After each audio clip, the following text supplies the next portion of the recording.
Jangan sekali-kali kita menyangka karena kita ini orang-orang beriman kalau berperang pasti menang terus.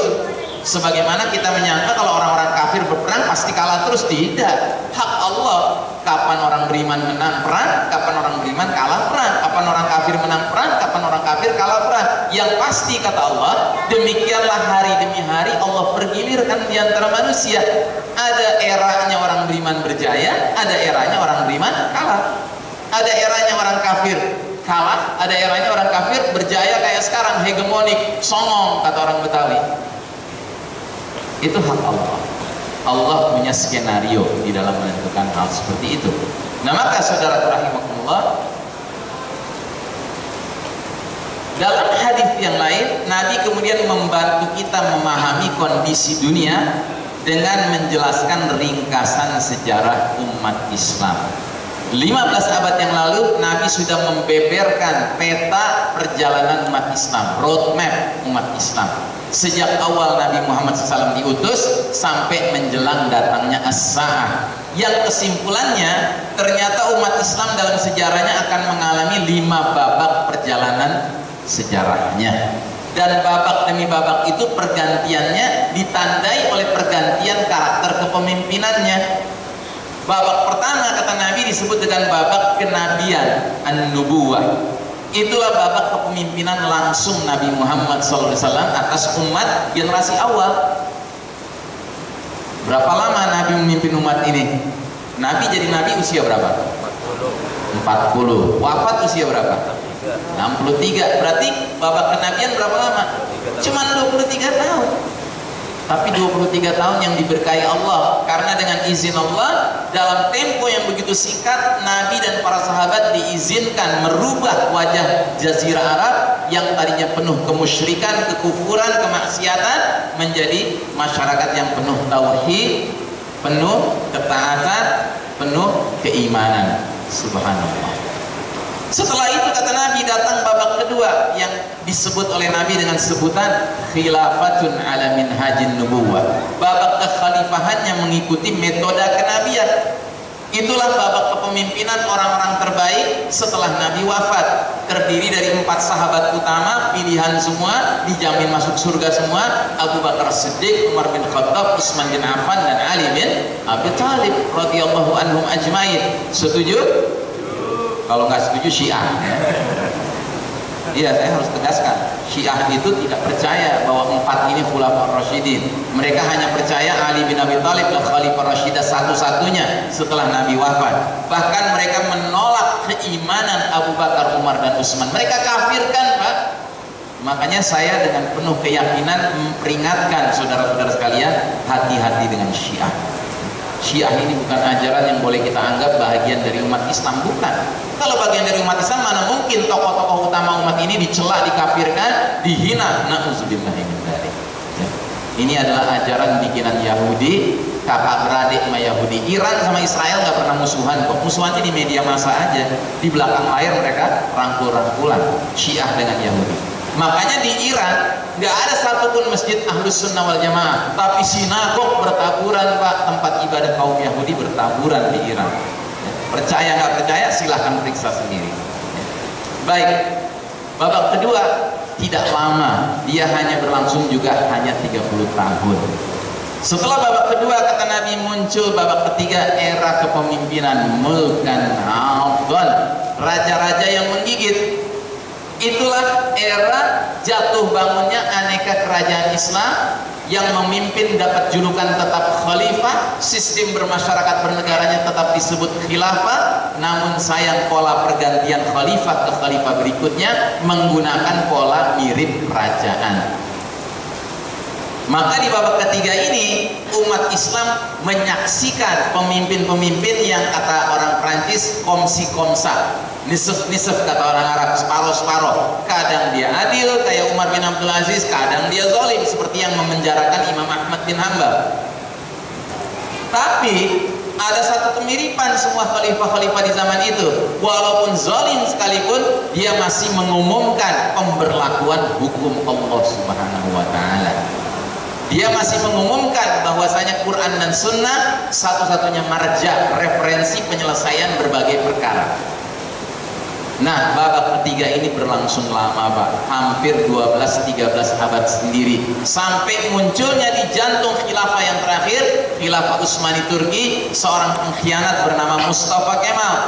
Mustafa Kemal ini dibesarkan oleh guru-guru Yahudi sampai dia belajarnya juga Perancis gedenya, pulang-pulang bawa ajaran yang saya yakin Anda terbiasa mendengarnya, namanya pembaharuan Islam. Gayanya kayak mau memperbaharui, padahal mau membuat penyimpangan. Dia katakan, wahai umat Islam, kalau kalian mau maju nggak ada jalan lain, kita harus meniru bangsa-bangsa yang sudah maju terlebih dahulu. Maksudnya Eropa. Maka dia mengusulkan sebuah rancangan undang-undang fundamental, yaitu rancangan undang-undang pembubaran khilafah dan pendirian Modern Secular Turkey State. Negara modern sekuler Turki berlandaskan faham kebangsaan. Nah, karena di jantung khilafahnya demikian, maka di negeri-negeri muslim lainnya kena efek domino ketularan. Tanpa kecuali negeri yang kita cintai karena Allah bernama Nusantara ini akhirnya juga membangun sebuah modern secular nation state. Maka sejak saat itu masuklah kita ke babak keempat, babak kepemimpinan mulkan jabriyan, para penguasa yang memaksakan kehendak mereka, mengabaikan kehendak Allah dan Rasulnya.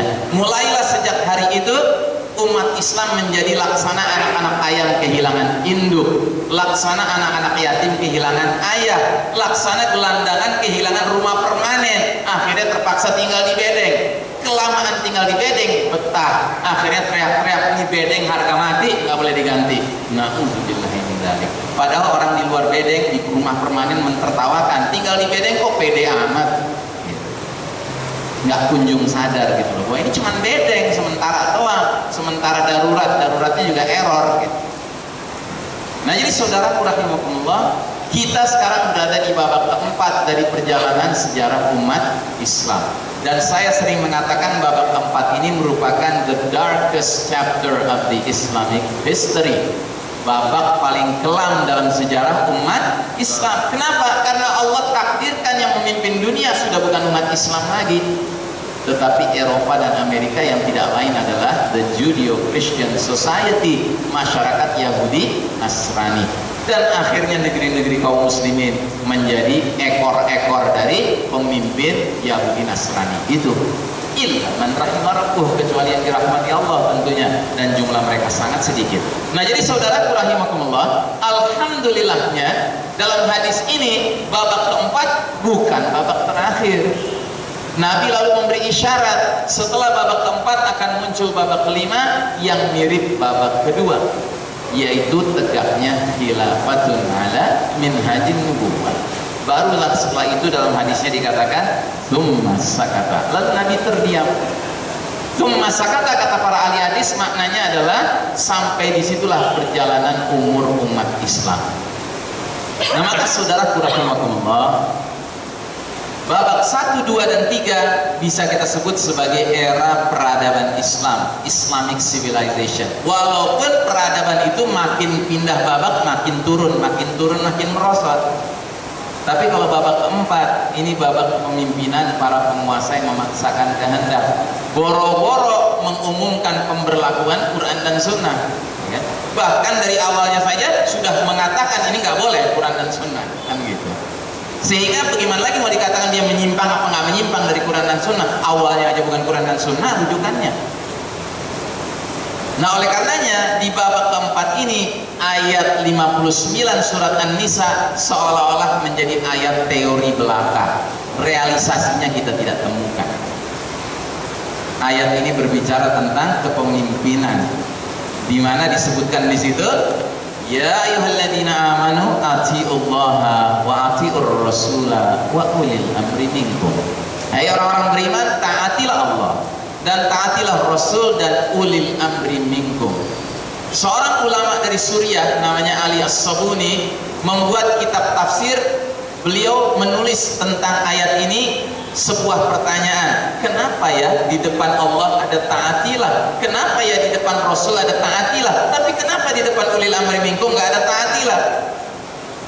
Jawabannya kata dia, Karena mentaati Allah dan Rasulnya sifatnya mutlak, Pak. Nggak boleh tanya-tanya lagi, nggak perlu ragu-ragu lagi, karena sepenuhnya kebenaran.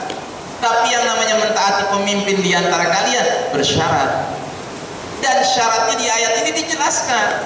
Apa itu? Syarat pertama, dia harus minkum, dari kalangan kalian. Kalian maksudnya siapa? Hai orang-orang beriman, harus dari kalangan orang beriman. Satu syaratnya.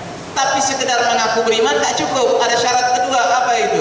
Fa in tanaza'tum fi syai'in farudduhu ila Allahi war rasuli in kuntum tu'minuna billahi wal yaumil akhir. Kemudian jika kamu berlainan pendapat tentang suatu perkara, maka kembalikanlah urusan itu kepada Allah Al-Quran dan kepada Rasul As-Sunnah jika kamu benar-benar beriman pada Allah dan hari akhir. Berarti dua syarat ulil amri. Satu, dia dari kalangan orang beriman. Dua, dia hanya dan hanya menjadikan Quran dan Sunnah sebagai rujukan untuk menyelesaikan semua perkara. Kalau dua syarat ini terpenuhi, kita nggak punya alasan untuk tidak mentaatinya. Tapi kalau dua syarat ini nggak terpenuhi, lalu apa alasannya kita mentaati dia? Nah, yang jadi masalah sekarang ini, muncul golongan orang-orang yang ngerti Islamnya luar biasa, Pak, tapi udah jelas-jelas tagut dibilangnya ulil amri minkum. Hati-hati, kita hidup di era penuh fitnah sekarang ini.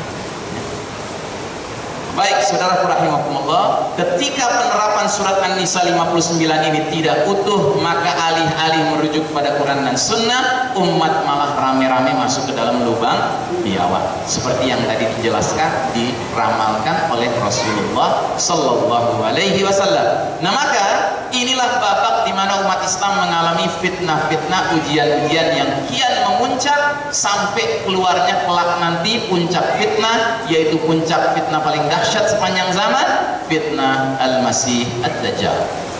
Nabi bersabda, hai manusia, sungguh semenjak Allah menciptakan anak cucu Adam, tidak ada fitnah yang lebih dahsyat dari fitnah Dajjal.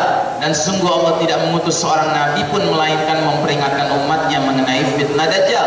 Sesungguhnya sedangkan aku ini nabi terakhir dan kalian umat terakhir, maka tidak dapat dipungkiri lagi Dajjal akan keluar di tengah-tengah kalian. Nah, oleh karenanya biasanya kajian akhir zaman ini, tema berikutnya adalah mewaspadai keluarnya fitnah Dajjal. Karena kita sudah hidup di era jangan-jangan menjelang keluarnya fitnah Ad-Dajjal. Nah, jadi saudara rahimakumullah, para ulama membagi tanda-tanda sudah dekatnya as-sa'ah atau tanda-tanda akhir zaman ke dalam dua kelompok besar. Ada tanda-tanda kecil, jumlahnya sangat banyak dan umumnya datang lebih dahulu, dan ada tanda-tanda besar, jumlahnya hanya 10, datang belakangan ketika as-sa'ah sudah dekat sekali akan terjadi. Nah, tanda-tanda kecil contoh-contohnya diutusnya Nabi Muhammad SAW. Jadi semenjak Nabi Muhammad diutus ke muka bumi ini, praktis dunia memasuki lembaran sejarah akhir zaman. Karena beliau Nabi terakhir, maka semenjak beliau diutus, dunia memasuki akhir zaman. Nah, yang menariknya, jumlah babak umat akhir zaman ini ada berapa tadi? Ada 5. Dan kita sekarang di babak keberapa? 4. Nah, sekarang misalnya Anda masuk bioskop, tahu filmnya jumlah babaknya 5, begitu masuk babak keempat yang ditayangkan, itu awal film, tengah film, apa menjelang akhir film tuh? Yang menjelang akhir film. So welcome to reality, selamat datang ke realita bahwa kita sudah dekat dengan as-sa'ah. Jangan lagi masih mengatakan, Allah kalian ustaz nih ngomongin kiamat, masih jauh kiamat, masih banyak wanita melahirkan, masih ini, masih itu. Capek dah. Udah jelas kita di babak keempat dari 5 babak. Dan saya termasuk berhusnuzon kepada Allah, babak keempat ini sudah sekaratul maut nih. Mudah-mudahan gak lama lagi babak kelima muncul. Nah, yang berikutnya tanda kecil lainnya adalah wafatnya Nabi Muhammad SAW. Lalu yataqarrubuz zaman, waktu terasa ringkas, waktu terasa cepat berlalu. Kita sholat Jumat ketemu teman, kita bilang rasanya baru kemarin sholat Jumat, sekarang sholat Jumat lagi. Kemudian yang kusul amal soleh berkurang, amal jahat makin ramai. Kemudian yulqisyuh, kebakhilan merajalela sementara kedermawanan makin langka didapati. Kemudian yatabahan nasu fil masajid, manusia bermegah-megahan dalam membangun fisik masjid. Jadi orang rela mempertaruhkan nyawa di tengah jalan, kocrek demi membangun masjid. Begitu masjidnya udah berdiri, apa iya orang ke masjid? Enggak ada. Gitu. Mempertaruhkan nyawa untuk ngajak orang ke masjid nggak ada. Mempertaruhkan nyawa untuk bangun masjidnya, semangat banget. Kemudian yaksurul harju, banyak al-haraj. Para sahabat bertanya, apa itu al-haraj ya Rasulullah? Al-qatlu, pembunuhan. Lihat saja sekarang pemberitaan, hampir setiap hari, mungkin setiap hari ada berita pembunuhan. Kemudian tuksiruz zalazil, banyak gempa terjadi.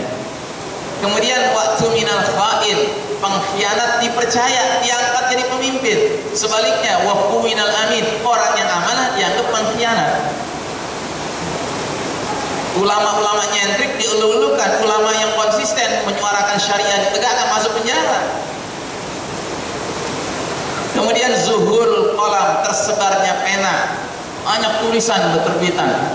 Silakan Anda pergi ke toko buku sekarang, ke Gramedia, Gunung Agung, mana mungkin cuma 15 menit. Anak Anda bakal ngomel, ya baru lihat judul-judul raknya Pak, gitu. Saking banyaknya tulisan.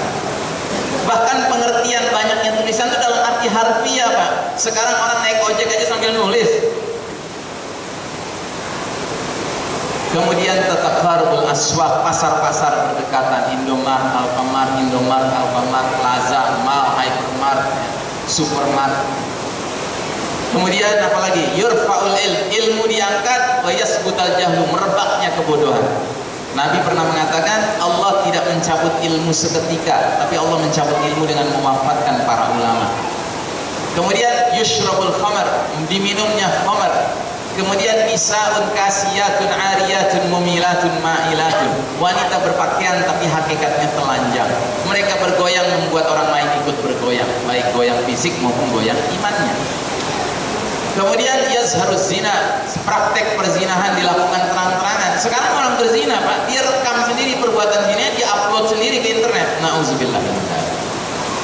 Kemudian la yubalil mar'u ma akhadha minhu am minal halali am minal harami. Seseorang sudah enggak peduli lagi apakah sumber hartanya halal ataupun haram. Sampai-sampai ada kaidah yang terkenal sekarang ya, boro-boro nyari yang halal, yang haram aja susah. Nah, ini tanda-tanda kecil. Tanda-tanda besar itu banyak, ada hanya 10 ya tanda-tanda besar. Dan para ulama ketika membaca hadis ini mengatakan ini tidak berurutan karena dikaitkan dengan hadis-hadis lain, ternyata Nabi baru menyebutkannya saja. Tetapi urutannya menurut para ulama yang paling pertama adalah ad-dajjal, khurujud dajjal, keluarnya dajjal. Yang kedua, turunnya Isa al-Masih alaihi salam. Jadi Isa al-Masih alaihissalam itu tanda besar yang akan terjadi setelah keluarnya Dajjal. Dan Isa alaihissalam kalau sudah turun nanti dia punya beberapa tugas mulia. Di antaranya mengajak ahli kitab bertaubat, Yahudi Nasrani, mengikuti agama Nabi Muhammad SAW. Dan Isa alaihissalam nanti hanya memberi 2 tawaran kepada Yahudi dan Nasrani, masuk Islam atau mati. Nggak ada pilihan ketiga. Kenapa? Karena itu sudah kesempatan terakhir bagi Yahudi dan Nasrani untuk bertaubat. Keterlaluan, Isa alaihissalam sudah turun masih belum mau taubat juga. Terus selain daripada itu, Isa alaihissalam tugasnya adalah membunuh Dajjal. Kemudian yang ketiga, Ya'juj wa Ma'juj. Ini adalah mufsiduna fil ard, sekumpulan manusia dalam jumlah banyak perusak di muka bumi. Kemudian yang keempat, Dabatul ard, binatang melata keluar dari bukit Sofa di dekat Masjidil Haram untuk menandakan pintu taubat sudah tertutup. Kalau binatang dabah ini sudah keluar, maka kata Nabi orang bertaubat saat itu sudah terlambat. Dan binatang dabah ini nanti tugasnya adalah menstempel dahi setiap orang yang dia jumpai sesuai dengan orang itu. Kalau orang itu beriman, stempelnya mukmin. Kalau orang itu kafir, stempelnya kafir. Makanya kata Nabi, ketika Dabatul ard ini sudah keluar nanti, umatku makan di suatu meja makan tahu dengan calon penghuni surga atau dengan calon penghuni neraka. Terus tanda yang kelima, matahari terbit dari barat. Ulama mengatakan matahari terbit dari barat cuma terjadi sekali, habis itu kembali terbit dari timur, sekedar untuk menandakan bahwa pintu taubat di langit sudah tertutup. Kalau binatang melata tadi pintu taubat di bumi sudah tertutup, ini pintu taubat di langit, berarti langit dan bumi sudah menutup pintu taubat. Kemudian yang keenam, muncul asap.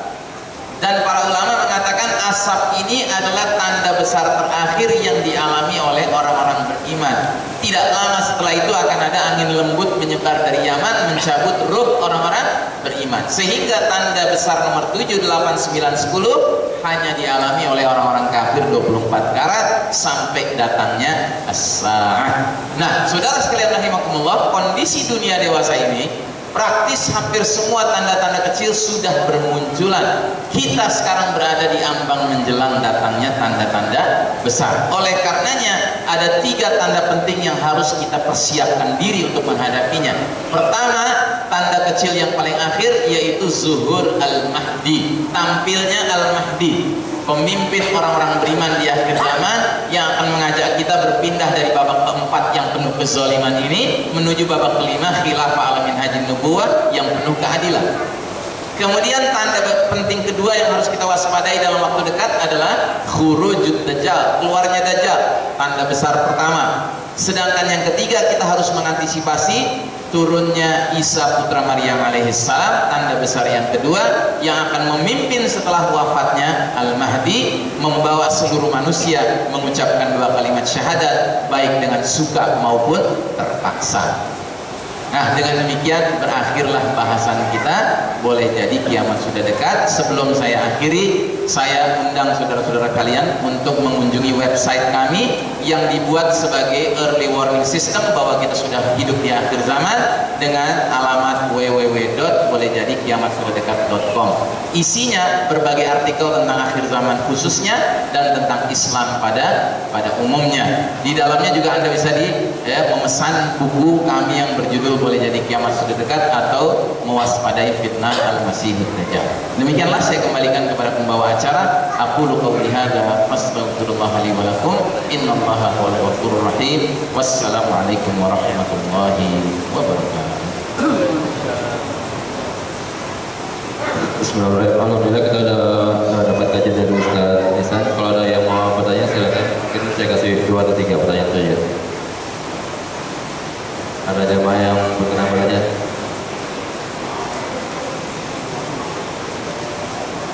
Kalau ada, saya aja. Ustaz, saya ingin bertanya. Kalau di Quran kan ada masalah bahwasanya Allah akan menghinakan suatu kepemimpinan, tapi sebelum itu Allah akan menghinakan dia di hadapan rakyatnya. Nah itu bukannya saya menjelekan pemerintahan sekarang, itu kan merujuk dari Quran, itu relevansi dari yang sudah kita alami bagaimana tuh? Jelas Di Quran kita tahu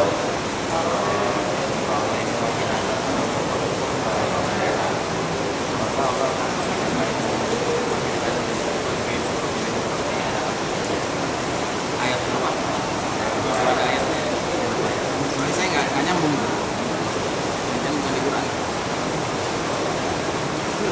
Kalau bisa diperlihatkan ayat bisa kita bahas. Kalau enggak, saya nggak nyambung, saya nggak connect, saya yang mana kira-kira.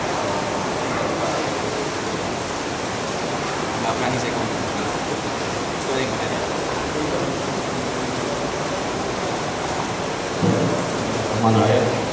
Pak Ustadz, saya ingin lebih memperjelas lagi tentang murtad karena lalai. Misalnya kita ini mengatakan perkataan seperti semua agama sama, tapi pada hakikatnya kita mengatakan itu tuh bukan dengan keyakinan hati gitu, tapi hanya untuk misalnya demi kemanusiaan gitu. Sehingga yang namanya semua agama itu pasti mengajarkan tolong-menolong, kemudian berbuat baik dengan sesama, tapi kita secara hati itu tidak meyakini gitu. Apakah itu termasuk bisa dikategorikan dalam murtad gitu? Mungkin itu saja pertanyaan.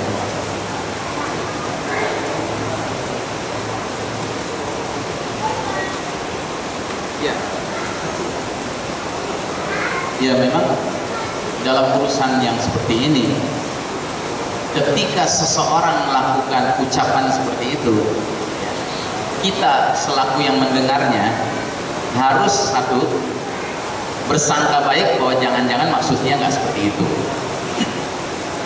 Tapi yang kedua, yang lebih penting lagi, kita harus tegur dia, karena ucapan itu secara keilmuan termasuk ucapan yang membatalkan keimanan. Sedangkan hati orang kan kita nggak tahu. Hati orang kita nggak tahu. Dan Islam ini sebuah ajaran yang meminta kita jangan mengada-ada. Artinya apa yang terlihat ya begitulah kita menilainya. Makanya sebenarnya tidak ada seorang muslim manapun boleh begitu saja mengucapkan sesuatu tanpa dia pikirkan. Apalagi seperti kata Anda, dia mengucapkan tapi sebenarnya nggak yakin-yakin amat. Lah yang akan diucapkan kalau begitu? Kalau memang dia nggak yakin bahwa itu seperti itu, maksudnya kenapa diucapkan? Dan kalau dia berlandaskan alasan demi kemanusiaan, lah bukannya kita harusnya demi Allah hidup ini, demi kemanusiaan. Sampai kita mengatakan kan, inna sholati wa nusuki wa mahyaya wa mamati lillahi rabbil alamin. Sejak kapan kita diajarkan berkata demi kemanusiaan? Kan ada dong. Kita berkata, berbuat, bertingkah, ngapain apapun karena Allah. Nah makanya saya katakan murtad itu terjadi memang karena lalai. Justru itulah kita umat Islam ini nggak boleh membiarkan diri kita terus-menerus dalam kelalaian. Malah kalau di dalam kitab Syekh Sulaiman Al-Utsmani itu disebutkan pembatal keislaman nomor 10 namanya al-i'rad. Al-i'rad itu artinya berpaling. Berpaling dari apa? Berpaling dari agama. Dan berpaling dari agama ini terutama dalam hal apa? Berpaling dari asluddin, intisari agama itu sendiri. Dan apakah asluddin di dalam Islam? Kalimat tauhid. Itu asluddin. Jadi orang berpaling dari memperdalam kalimat tauhid itu sebenarnya juga termasuk hal yang potensial mengantarkan dia kepada pembatal keimanan. Kenapa? Karena Nabi Muhammad SAW waktu mengutus Muaz bin Jabal untuk berdakwah ke Yaman, Nabi bilang, "Hai Muaz, engkau akan menjumpai ahli kitab di sana. Hal pertama yang kau ajarkan adalah la ilaha illallah. Jika mereka sudah mengerti, sudah menerimanya, maka ajarkan mereka bahwa sehari semalam Allah mewajibkan sholat 5 waktu. Jika mereka sudah mengerjakannya, ajarkan kepada mereka agar yang kaya mengeluarkan hartanya untuk yang miskin. Itu namanya zakat." Jadi jelas-jelas Nabi menyebutkan ada skala prioritas di dalam berdakwah. Nah cuma jujur saja, kebanyakan kita di dalam mempelajari Islam tidak dari babul awal, bab yang paling pertama yaitu asluddin, intisari agama. Sehingga sadar tidak sadar kita ini sedikit banyak terlibat dalam dosa i'rad. Makanya kita harus akhiri berpalingnya kita ini dengan jalan kita segera mencari ilmu. Ya. Islam ini ilmunya luas Pak. Makanya nggak bisa dari sembarang pintu kita belajar Islam. Dari pintu yang paling pertamanya apa itu? Tauhid. Karena orang dikatakan berislam ketika sudah bertauhid. Kalau belum bertauhid saja dia belum ada, bagaimana bisa dikatakan berislam? Orang itu intisari dari berislam kok. Makanya di kalangan orang-orang musyrikin, kan Nabi pernah ditanya, "Ya Muhammad, apa sih yang sebenarnya kamu inginkan?" Terus kata Nabi, "Aku cuma ingin kalian mengucapkan satu kalimat saja." Terus kata mereka, "Kalau cuma satu kalimat, 10 kalimat juga kami berikan." Apa itu kalimatnya? Terus kata Nabi, "Aku cuma minta kalian mengucapkan la ilaha illallah." Apa jawab dia? "Wah, ini sih perkara yang dibenci oleh seluruh bangsa Arab dan semua bangsa lain," katanya. "Nggak dulu." Gitu. Coba bayangkan, kok mereka bisa menolak gitu belum apa-apa? Karena sudah kebayang konsekuensinya apa? Berla ilaha illallah. Tapi kita kan enggak. Kita ini la ilaha illallah ini kayak cuman KTP doang gitu, kita udah punya, terus kita nggak pernah memperdalam. Padahal ini kunci yang paling membedakan antara orang dikatakan muslim dengan orang bukan muslim. Ya, wallahu a'lam bishawab.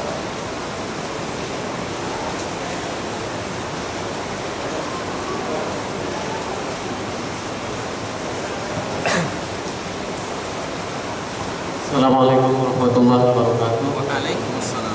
Saya mau menanyakan masalah keimanan yang tadi.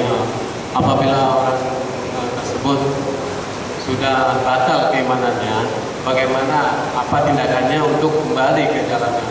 Ya. Terima kasih. Wassalamualaikum. Ya prinsipnya bertaubatnya seseorang dari pembatal keislaman sama dengan bertaubatnya seseorang dari dosa-dosa lainnya. Yaitu dia harus penuhi 3 pilar bertaubat.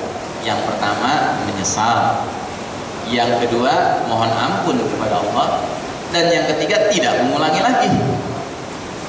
Jadi sama kayak dosa-dosa lainnya. Hanya bedanya kalau ternyata pembatal keislaman itu pernah dia ucapkan di depan orang ramai, maka dia juga harus menyatakan bahwa itu batal di depan orang ramai lagi. Paham? Jadi kayak misalnya dia pernah berpidato, dalam pidato dia